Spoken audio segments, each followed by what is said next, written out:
Hello साथियों, हम लोग पढ़ रहे हैं हिंदी। हिंदी में हम लोग पिछली क्लास में पढ़े थे सर्वनाम।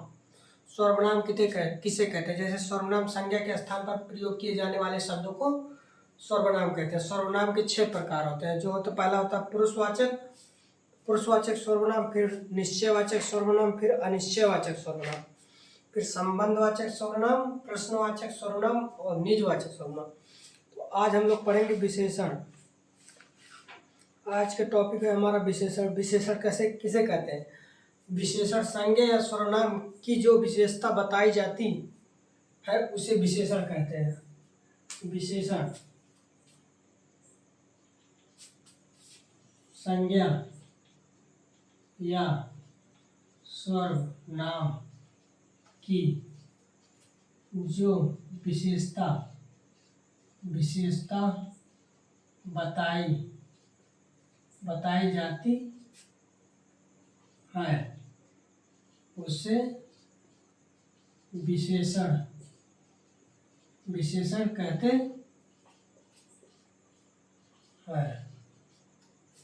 विशेषण संज्ञा या सर्वनाम की जो विशेषता बताई जाती है उसे विशेषण कहते हैं। जैसे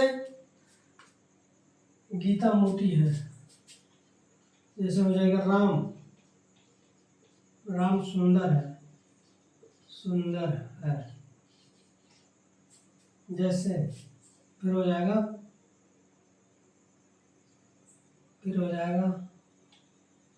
राम सुंदर है,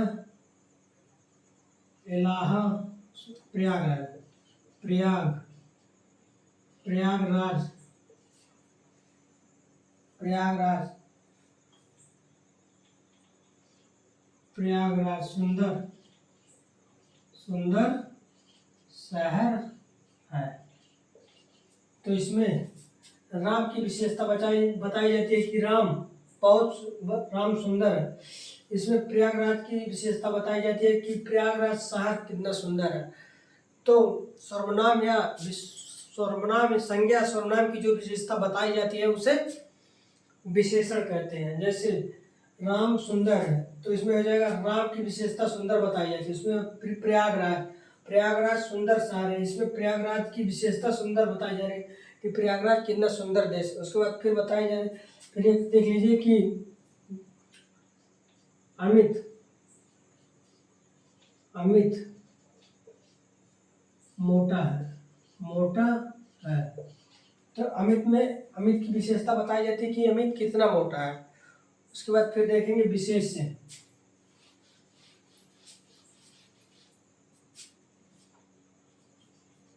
विशेष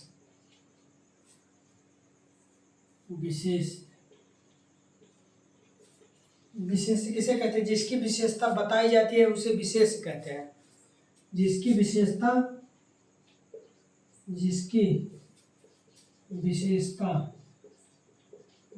बताई जाती है उसे विशेष कहते हैं। जैसे हमारा हो जाएगा पहला राम सुंदर है,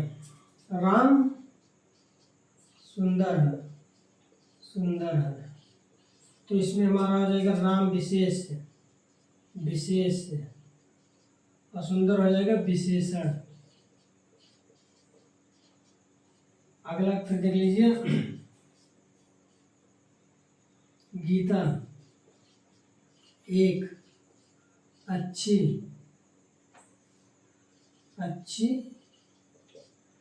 पुस्तक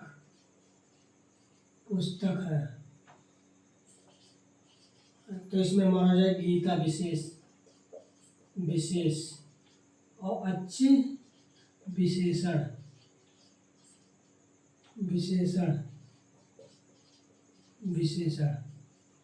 तो विशेष किसे कहते हैं? जिसकी विशेषता बताई जाती है उसे विशेषण कहते हैं। जैसे राम सुंदर है तो इसमें राम की सुंदरता बताई जाती है कि राम कितना सुंदर है। तो इसमें राम हो जाएगा विशेष, सुंदर उसकी विशेषता, मतलब राम कितना सुंदर। तो जिसकी विशेषता बताई जाती है, जैसे राम की विशेषता बताई जाती है कि राम कितना सुंदर है, तो इसमें राम हमारा हो जाएगा विशेष और सुंदर उसकी हो जाएगी विशेषता, विशेष विशेषण उसकी हो जाएगी। और फिर हो जाएगी गीता एक अच्छी पुस्तक है। तो इसमें गीता के बारे में बताया जा रहा है कि गीता कितनी अच्छी पुस्तक है। तो इसमें गीता हमारा हो जाएगा विशेष और अच्छी हो जाएगी विशेषण। फिर अगला देखेंगे प्रविशेषण किसे कहते हैं।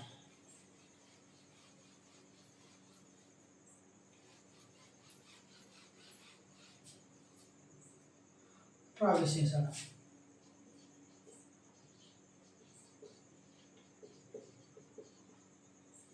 प्रविशेषण, प्रविशेषण यदि विशेषण की भी विशेषता बताई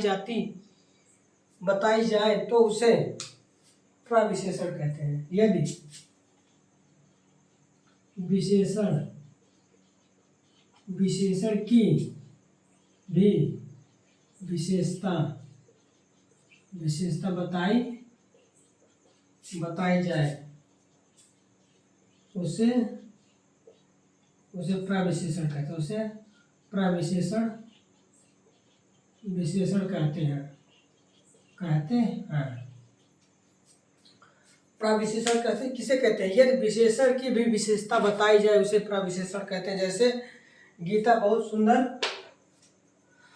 सुंदर है, जैसे हमारा हो जाएगा गीता बहुत सुंदर है।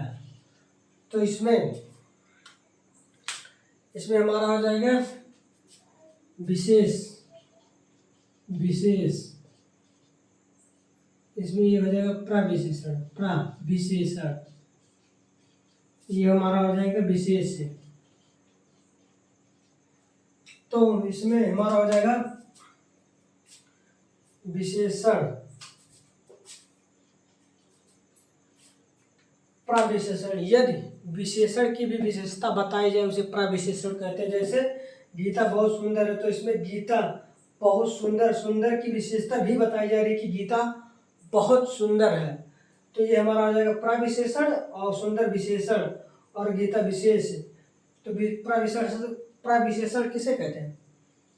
यदि विशेषण की भी विशेषता बताई जाए उसे प्रविशेषण कहते हैं। जैसे गीता बहुत सुंदर है, तो इसमें सुंदर गीता की विशेषता बताई जा रही है कि गीता बहुत सुंदर है। तो इसमें हमारा प्रविशेषण हो जाएगा बहुत।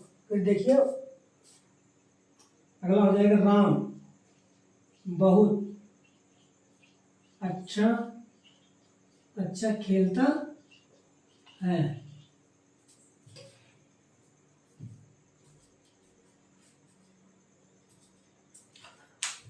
अगला हमारा हो जाएगा राम बहुत अच्छा खेलता है। तो इसमें राम बहुत अच्छा खेलता है, तो इसमें अच्छा खेलने के मतलब बहुत अच्छा खेलता है। तो इसमें हमारा हो जाएगा बहुत प्रविशेषण। फिर आगे देखते हैं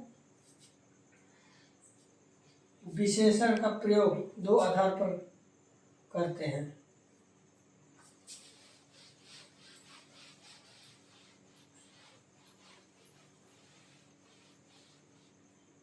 फिर हम देखेंगे विशेषण का प्रयोग दो आधार पर किया जाता है।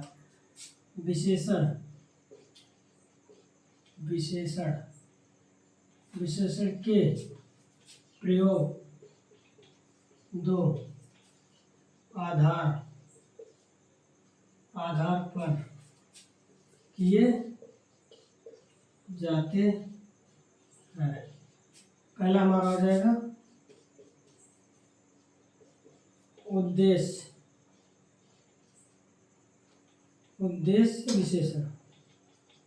विशेषण। फिर दूसरा हमारा हो जाएगा विधेय विशेषण।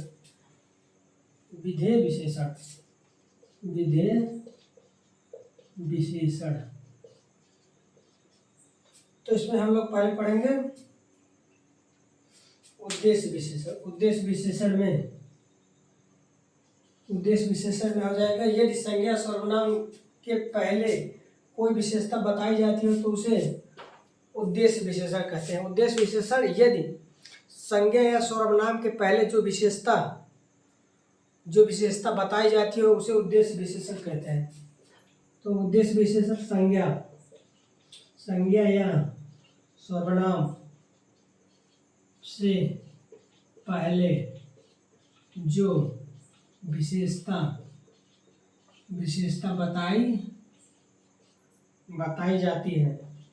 बताई जाती है उसे उद्देश्य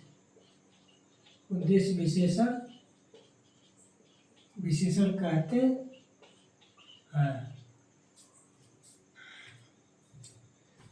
उद्देश्य विशेषण किसे कहते हैं? संज्ञा या सर्वनाम से पहले जो विशेषता बताई जाती है उसे उद्देश्य विशेषण कहते हैं। जैसे हमारा हो जाएगा अच्छी पुस्तक है, अच्छी पुस्तक है। तो इसमें संज्ञा या सर्वनाम से पहले उसकी विशेषता बताई जा रही है कि पुस्तक अच्छी है, मतलब पुस्तक कैसी है? अच्छी है।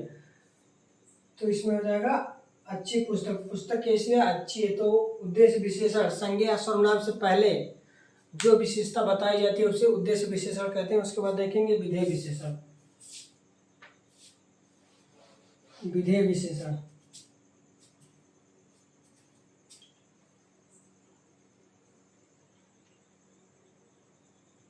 संज्ञा सर्वनाम के बाद जो विशेषता बताई जाती है उसे विधेय विशेषण कहते हैं। उसे विधेय विशेषण कहते हैं।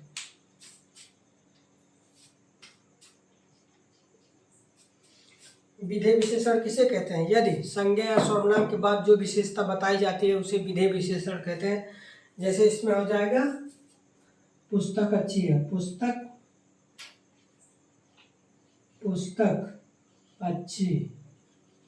अच्छी है।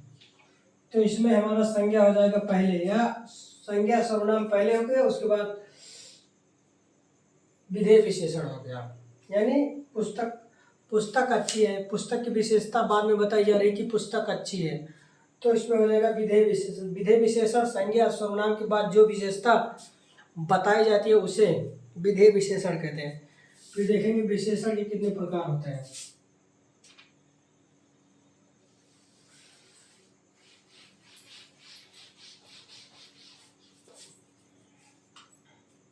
विशेषण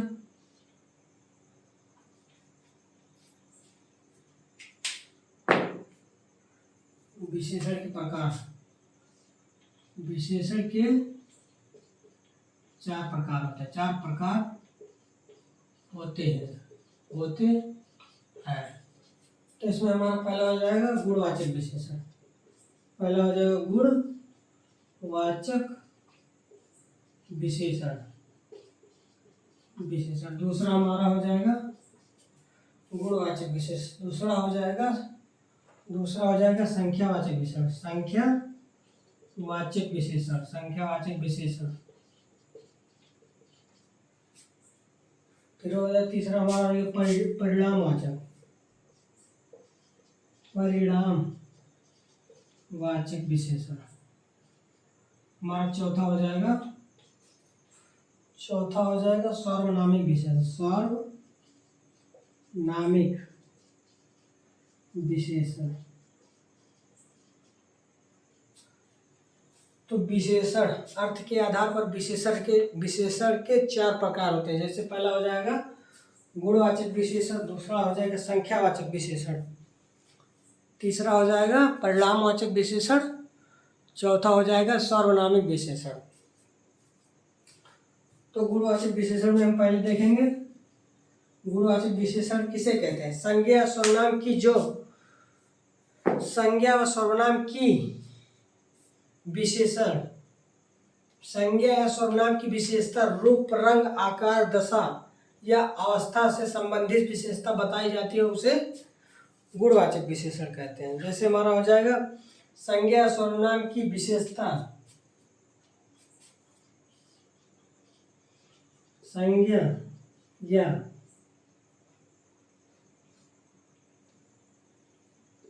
सर्वनाम की विशेषता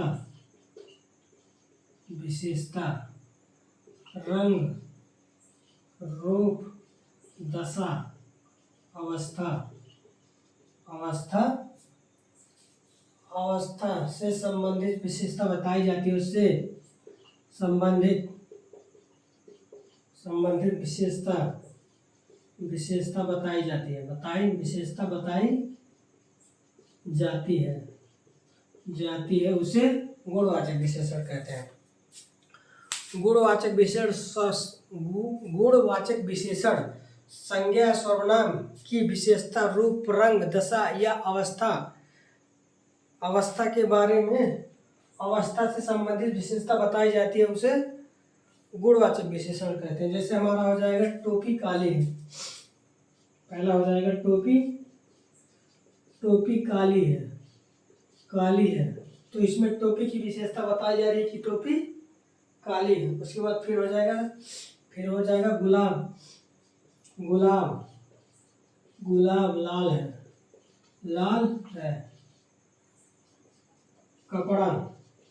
कपड़ा हरे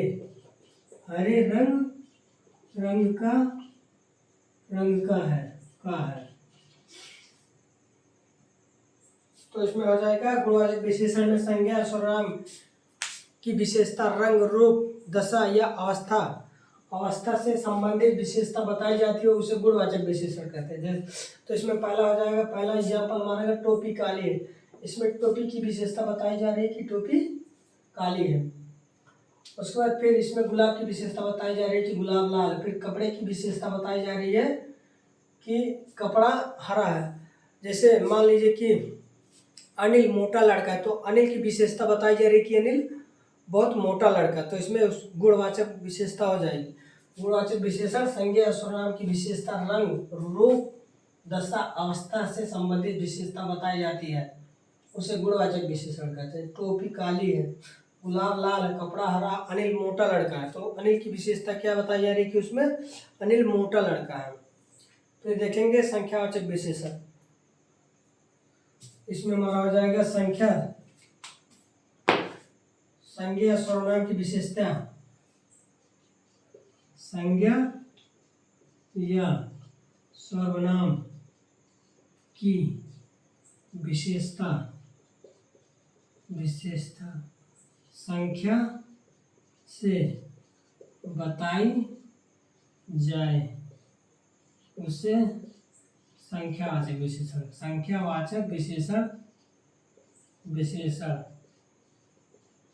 कहते हैं। तो संख्यावाचक विशेषण किसे कहते हैं? जैसे हमारा हो जाएगा संख्यावाचक विशेषण संज्ञा या सर्वनाम की विशेषता संख्या से बताई जाए या संख्या से संबंधित बताई जाए, उसे संख्यावाचक विशेषण कहते हैं। तो इसमें हमारा एग्जाम्पल हो जाएगा 30 विद्यार्थी, 50 आदमी, 10 पुस्तकें मेज पर है। 10 पुस्तकें मेज पर हैं। 15 छात्र कक्षा में बैठे हैं।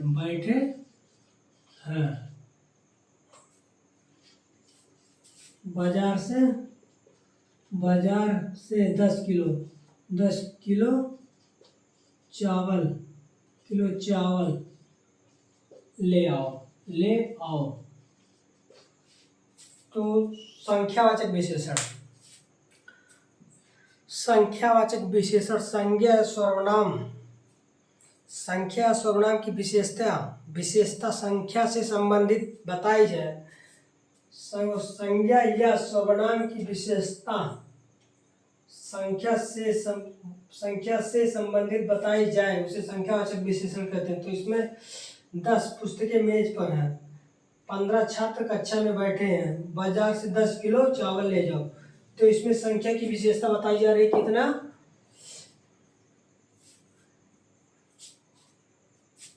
ये हमारा नहीं होगा, गलत हो जाएगा। तो संख्या से संबंधित विशेषता बताई जा रही है कि बस में 40 लोग बैठे हैं और कक्षा में 15 लड़के बैठे हैं, और उसके बाद फिर मेज पर 10 पुस्तकें रखी हैं। तो संख्या से संबंधित विशेषता संज्ञा या सर्वनाम की विशेषता संख्या से संबंधित बताई जाए उसे संख्यावाचक विशेषण कहते हैं। उसके बाद देखेंगे परिणामवाचक। संख्यावाचक विशेषण, संख्यावाचक विशेषण दो प्रकार के होते हैं, आइए देखते हैं पहले।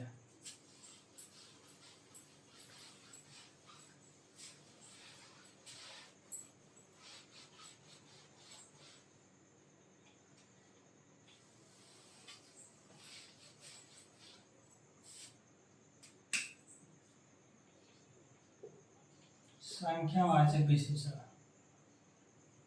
वाचक विशेषण दो प्रकार के होते हैं। पहला हमारा हो जाएगा निश्चित संख्यावाचक विशेषण। दूसरा हमारा हो जाएगा अनिश्चित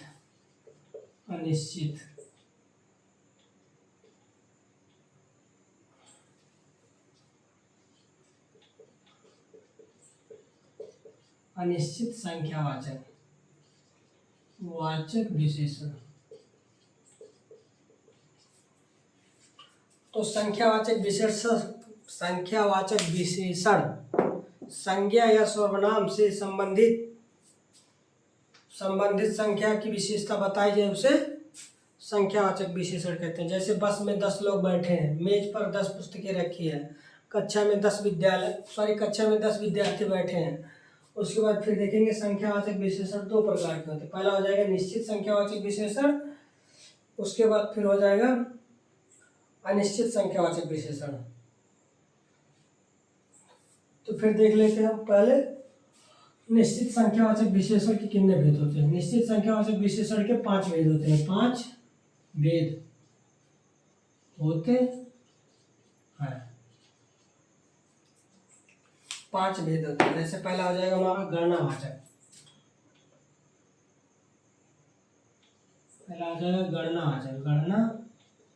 गणनावाचक वाचक संख्या विशेषण। दूसरा हो जाएगा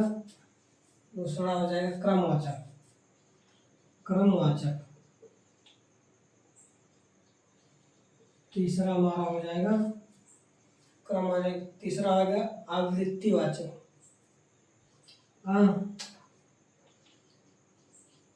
आवृत्तिवाचक। उसके बाद चौथा हो जाएगा समुदायवाचक।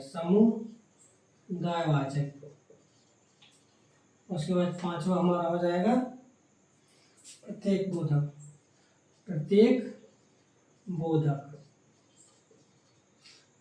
तो हमारा हो जाएगा संख्यावाचक विशेषण दो प्रकार के होते हैं। पहला हो जाएगा निश्चितवाचक, दूसरा हो जाएगा अनिश्चितवाचक। तो निश्चितवाचक संख्या विशेषण के 5 भेद होते हैं, जिसमें हो जाएगा गणनावाचक, क्रमवाचक, आवृत्तिवाचक, समुदायवाचक, प्रत्येक बोधक। तो गणनावाचक के 2 प्रकार होते हैं, इसके 2 भेद होते हैं। पहला हो जाएगा पूर्ण संख्या, दूसरा हो जाएगा अपूर्ण संख्या। पूर्ण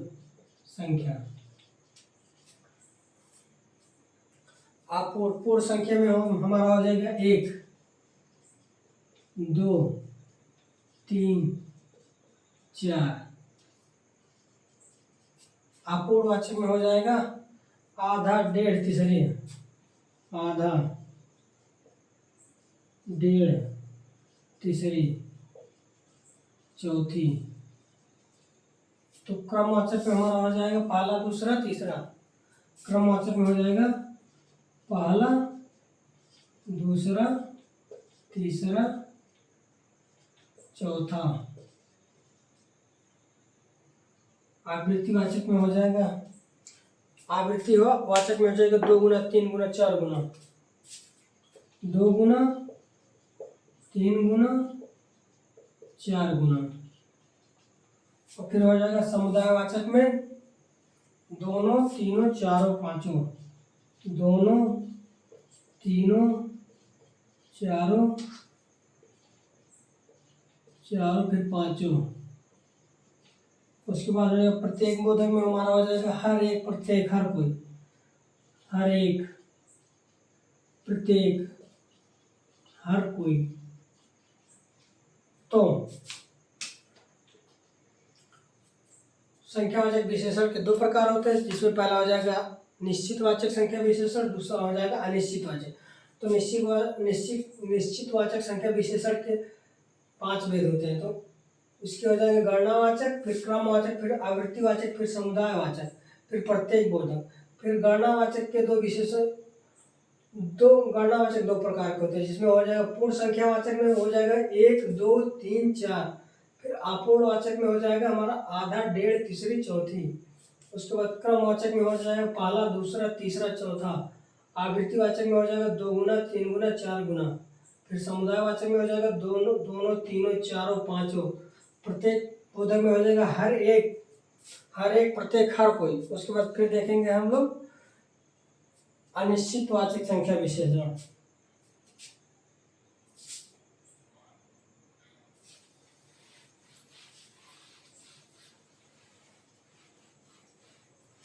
निश्चितवाचक संख्या विशेषण के 5 प्रकार होते हैं।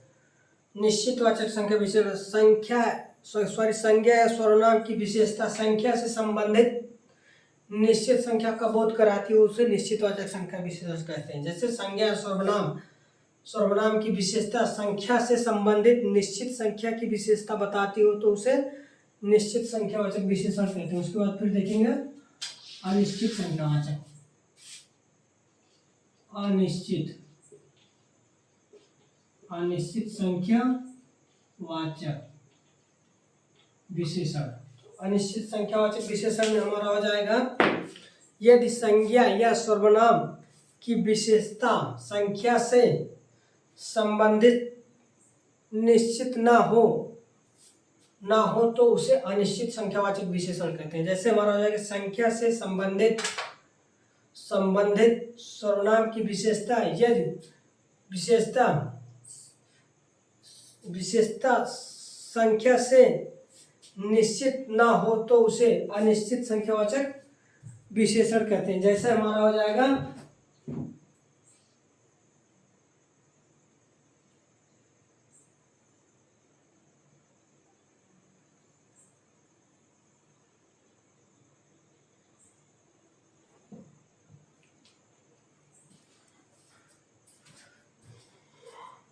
अनिश्चित संख्यावाचक में हो जाएगा संज्ञा या सर्वनाम की विशेषता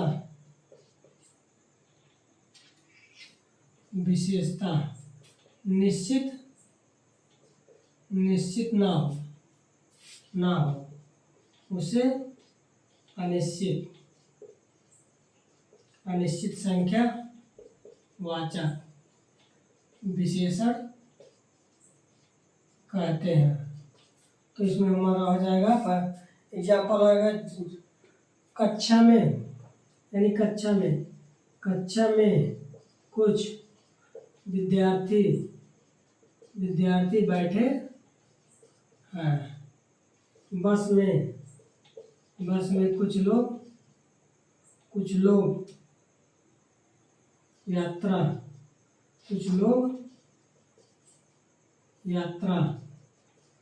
करते हैं। दाल में जन्मदिन पर कुछ लोग आए। जन्मदिन पर कुछ लोग हमारे घर आए।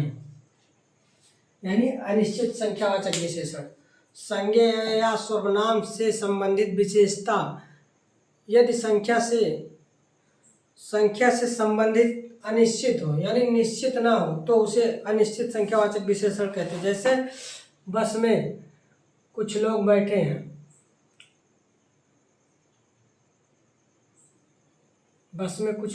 उसके बाद फिर हो जाएगा विद्यालय में कक्षा में कुछ छात्र बैठे हैं। उसके बाद फिर हो जाएगा बस में कुछ लोग यात्रा कर रहे हैं। उसके बाद फिर हम लोग देखेंगे परिणामवाचक विशेषण।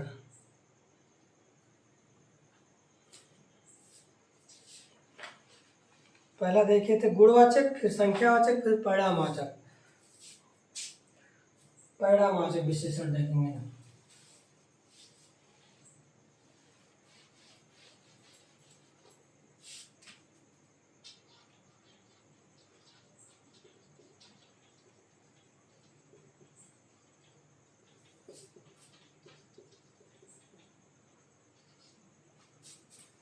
तो परिणामवाचक विशेषण में हमारा हो जाएगा संज्ञा या सर्वनाम, सर्वनाम की विशेषता मात्रा या परिणाम से संबंधित बताई जाए उसे परिणामवाचक विशेषण कहते हैं। संज्ञा या सर्वनाम से, संख्या या सर्वनाम से सर्वनाम की विशेषता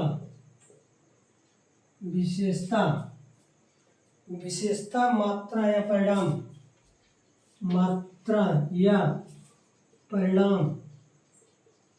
से संबंधित बताई जाए उसे परिणाम वाचक विशेषण कहते हैं। वाचक विशेषण कहते हैं।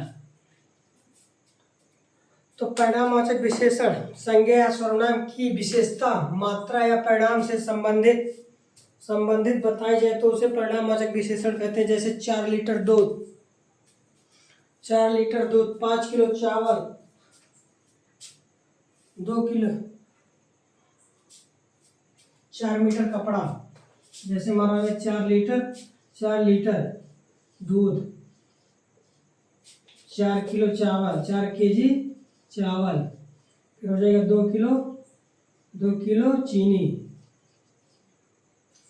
तो परिणामवाचक विशेषण संज्ञा सर्वनाम की विशेषता मात्रा या परिणाम से संबंधित बताई जाए तो उसे परिणामवाचक विशेषण कहते हैं। तो इसमें हमारा हो जाएगा एग्जाम्पल हो गया 4 लीटर दूध, 5 किलो चावल, 2 किलो मसाला या 2 किलो चीनी। तो उसके बाद फिर हम लोग देखेंगे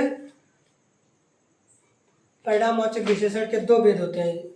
परिणामवाचक विशेषण के 2 भेद होते हैं, जो हो जाएगा निश्चित परिणामवाचक विशेषण, फिर हो जाएगा अनिश्चित परिणामवाचक विशेषण। निश्चित परिणामवाचक विशेषण में हमारा हो जाएगा यदि संज्ञा या सर्वनाम की विशेषता या यदि संज्ञा या सर्वनाम की विशेषता निश्चित मात्रा में बताई जाए तो उसे निश्चित परिणामवाचक विशेषण कहते हैं। जैसे मोहन 5 किलो बाजार से चावल लेकर आया, फिर श्याम 10 लीटर दूध लेकर आया, तो इसमें हमारे मात्रा निश्चित बताई जाती है। तो ये हमारा हो जाएगा निश्चित परिणामवाचक विशेषण।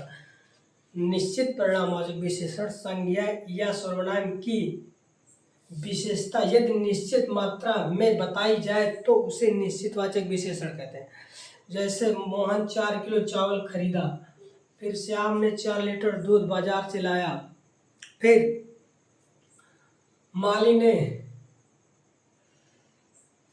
4 किलो खाद लेकर आया फूलों में डालने के लिए। उसके बाद फिर हो जाएगा अनिश्चित परिणामवाचक विशेषण संज्ञा सर्वनाम की विशेषता या मात्रा या परिणाम से संबंधित मात्रा निश्चित ना हो तो उसे अनिश्चित परिणामवाचक विशेषण कहते हैं। इसमें हो जाएगा बाजार से थोड़ा चावल ले आओ, बाजार से थोड़ा चीनी ले आओ। उसके बाद फिर हम लोग देखेंगे सर्वनामिक विशेषण। सर्वनामिक विशेषण किसे कहते हैं?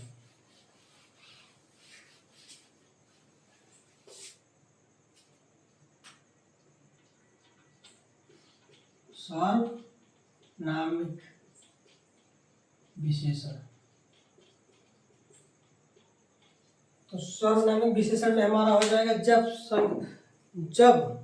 सर्वनाम के माध्यम से संज्ञा की विशेषता बताई जाती है तो उसे सर्वनामिक विशेषण कहते हैं। जब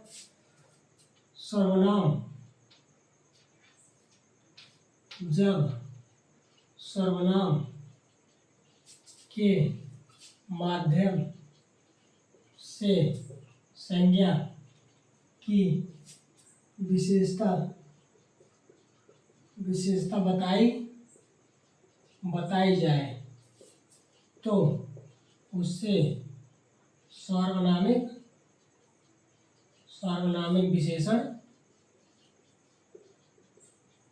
कहते हैं।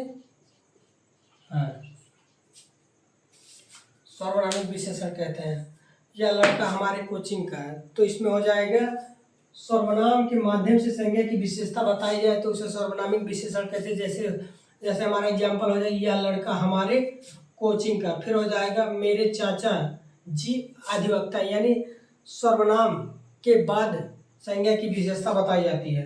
जैसे इसमें सर्वनाम हो जाएगा मेरे, फिर हमारे हो जाएगा चाचा जी संज्ञा, फिर हो जाएगा ऐसा घर हमने कहीं नहीं देखा, फिर इसमें हमारा ऐसा हो जाएगा सर्वनाम, उसके बाद हो जाएगा घर, हमारा हो जाएगा संज्ञा।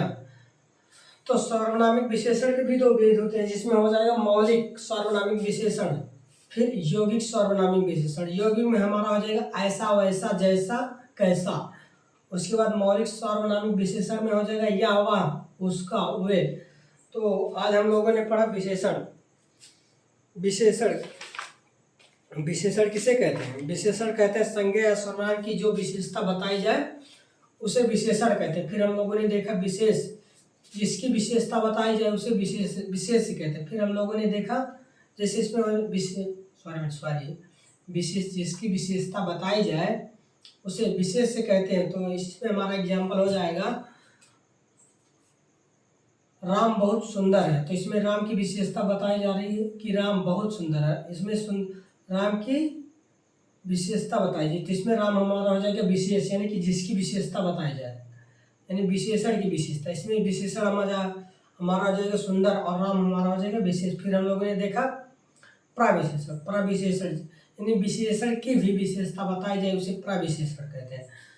फिर हम लोगों ने देखा विशेषण प्रयोग के आधार पर दो प्रकार के होते हैं, उद्देश्य विशेषण, फिर देखा विधेय विशेषण।